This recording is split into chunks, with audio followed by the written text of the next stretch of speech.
Hello friends, welcome to Bhumika kitchen. ನಾನು ನಿಮ್ಮ ಭೂಮಿಕಾ ಸುದರ್ಶನ್. ಎಲ್ಲರೂ ಹೇಗಿದ್ದೀರಾ?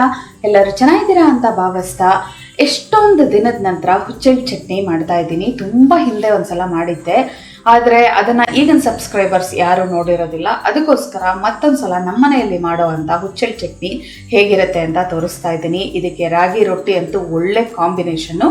ಬನ್ನಿ ಈ ಹುಚ್ಚೆಳ್ಳು ಚಟ್ನಿ ಮಾಡೋದು ಹೇಗೆ ಅಂತ ನೋಡ್ಕೊಳ್ಳೋಣ. ಸ್ಟವ್ ಆನ್ ಮಾಡಿಕೊಂಡು ಬಾಣಲಿ ಚೆನ್ನಾಗಿ ಕಾದ ನಂತರ ಮೀಡಿಯಂ ಟು ಹೈ ಫ್ಲೇಮ್ ಇಟ್ಕೊಂಡು 1/4 ಕಪ್ಪಷ್ಟು ಹುಚ್ಚೆಳ್ಳು ಹಾಕೊಳ್ತಾ ಇದ್ದೀನಿ. ಹುಚ್ಚೆಳ್ಳು ಚಟಪಟ ಅನ್ನೋವರೆಗೂ ಚೆನ್ನಾಗಿ ಫ್ರೈ ಮಾಡ್ಕೊಳ್ಳೋಣ. ಬಾಣಲಿ ಚೆನ್ನಾಗಿ ಕಾದಿದ್ರೆ 1 ರಿಂದ 2 ನಿಮಿಷದಲ್ಲೆಲ್ಲ ಈ ಥರ ನೋಡಿ ಚಟಪಟ ಅನ್ನೋಕ್ಕೆ ಶುರು ಆಗ್ತಾ ಇದೆ. ಇವಾಗ ಕಂಪ್ಲೀಟ್ ಲೋ ಫ್ಲೇಮ್ ಮಾಡಿಕೊಂಡು ಒಳ್ಳೆ ಘಮ ಬರೋಕ್ಕೆ ಶುರು ಆಗ್ತಿದೆ. ಹಾಗೆ ಒಂದು ತಟ್ಟೆಗೆ ಟ್ರಾನ್ಸ್ಫರ್ ಮಾಡ್ಕೊಳ್ತೀನಿ. ಅದೇ ಬಾಣಲಿ ಒಳಗಡೆ ಖಾರಕ್ಕೆ ತಕ್ಕಷ್ಟು ಮೆಣಸಿನ್ಕಾಯಿ, ಖಾರ ಕಮ್ಮಿ ಇರೋದ್ರಿಂದ ಒಂದು 6 ಮೆಣಸಿನ್ಕಾಯಿ ಹಾಕೊಳ್ತಾ ಇದ್ದೀನಿ. ಕರಿಬೇವಿನ ಸೊಪ್ಪು 1 ಗರಿ. ಇದನ್ನು 1 ನಿಮಿಷ ಫ್ರೈ ಮಾಡಿಕೊಂಡ್ರೆ ಸಾಕು.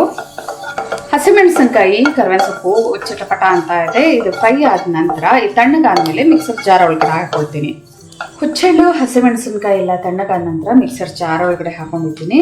ರುಚಿಗೆ ತಕ್ಕಷ್ಟು ಉಪ್ಪು, ಬೆಳ್ಳುಳ್ಳಿ 5 ರಿಂದ 6 ಎಸ್ಳು, 1 ಚಿಕ್ಕ ಪೀಸು ಹುಣಸೆ ಹಣ್ಣು ನೆನೆಸಿಟ್ಬಿಟ್ಟು ಹಾಕೊಳ್ತಾ ಇದ್ದೀನಿ. ಆವಾಗ ಇದು ಚೆನ್ನಾಗಿ ಮಿಕ್ಸ್ ಆಗುತ್ತೆ. 2 ಟೇಬಲ್ ಸ್ಪೂನ್ ಹುರ್ಗಡ್ಲೆ,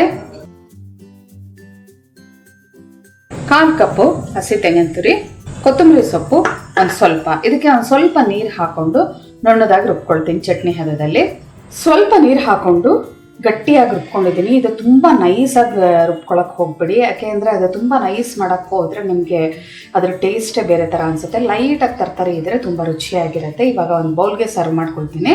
ಸರ್ವ್ ಮಾಡೋದಕ್ಕೆ ಉಪ್ಪು, ಹುಳಿ, ಖಾರ ಸ್ಟ್ರಾಂಗ್ ಆಗಿರೋವಂಥ ಹುಚ್ಚೆಳ್ಳು ಚಟ್ನಿ ರೆಡಿ ಆಯಿತು ನೋಡಿ. ಈ ಹುಚ್ಚೆಳ್ಳು ಚಟ್ನಿ ಮೇಲೆ ಸಣ್ಣಗೆ ಹೆಚ್ಚಿರೋವಂಥ ಈರುಳ್ಳಿ ಹಾಕ್ಕೊಂಡು ಪಕ್ಕ ಬೆಲ್ಲ ಇಟ್ಕೊಂಡು ರಾಗಿ ರೊಟ್ಟಿ ತಿಂತಾ ಇದ್ರಂತೂ ಏನು ಚೆನ್ನಾಗಿರುತ್ತೆ ಗೊತ್ತಾ. ಹುಚ್ಚೆಳ್ಳು ಚಟ್ನಿ ರಾಗಿ ರೊಟ್ಟಿ ಅಂತೂ ಒಳ್ಳೆ ಕಾಂಬಿನೇಷನ್ನು. ಹುಚ್ಚೆಳ್ಳು ಚಟ್ನಿಗೆ ರಾಗಿ ರೊಟ್ಟಿ ಒಂದೇ ಅಲ್ಲ, ಜೋಳದ ರೊಟ್ಟಿ ಕೂಡ ಒಳ್ಳೆ ಕಾಂಬಿನೇಷನ್ನೇ. ಎಷ್ಟೊಂದು ವೆರೈಟಿ ಹುಚ್ಚೆಳ್ಳು ಚಟ್ನಿಗಳನ್ನ ಮಾಡ್ತಾರೆ. ತೆಂಗಿನಕಾಯಿ ಹಾಕೋ ಕಡೆ ಕೊಬ್ಬರಿ ಹಾಕಿ ಮಾಡ್ಕೋಬೋದು. ನಿಮಗೆ ಹಸಿಮೆಣಸಿನ್ಕಾಯಿ ಇಷ್ಟ ಆಗಿಲ್ಲ ಅಂತ ಅಂದರೆ ಒಣಗಿದ ಮೆಣಸಿನ್ಕಾಯಿ ಹಾಕಿ ಮಾಡ್ಕೋಬೋದು. ಹಾಗೆ ಎಷ್ಟೊಂದು ವೆರೈಟಿ ಈ ಚಟ್ನಿನ ನೀವು ನಿಮಗೆ ಬೇಕಾದ ಟೇಸ್ಟಲ್ಲಿ ಮಾಡಿಕೊಂಡು ತಿನ್ಬೋದು. ಮತ್ತೆ ಆಗ್ತಾಡ ನಿಮ್ಮ ಮನೆಯಲ್ಲೂ ಕೂಡ ಈ ಹುಚ್ಚೆಳ್ಳು ಚಟ್ನಿ ರಾಗಿ ರೊಟ್ಟಿನ ಮಾಡಿಕೊಂಡು ತಿಂದು ಹೇಗಿದೆ ಅಂತ ಕಮೆಂಟ್ ಬಾಕ್ಸಲ್ಲಿ ತಿಳಿಸಿ. ಇವತ್ತಿನ ಈ ರೆಸಿಪಿ ನಿಮ್ಗೆ ಇಷ್ಟ ಆದರೆ ಲೈಕ್ ಮಾಡಿ, ಶೇರ್ ಮಾಡಿ. ಯಾರೆಲ್ಲ ಇನ್ನು ಭೂಮಿಕಾ ಕಿಚನ್ಗೆ ಸಬ್ಸ್ಕ್ರೈಬ್ ಆಗಿಲ್ಲ ದಯವಿಟ್ಟು ಸಬ್ಸ್ಕ್ರೈಬ್ ಆಗಿ. Thanks for watching.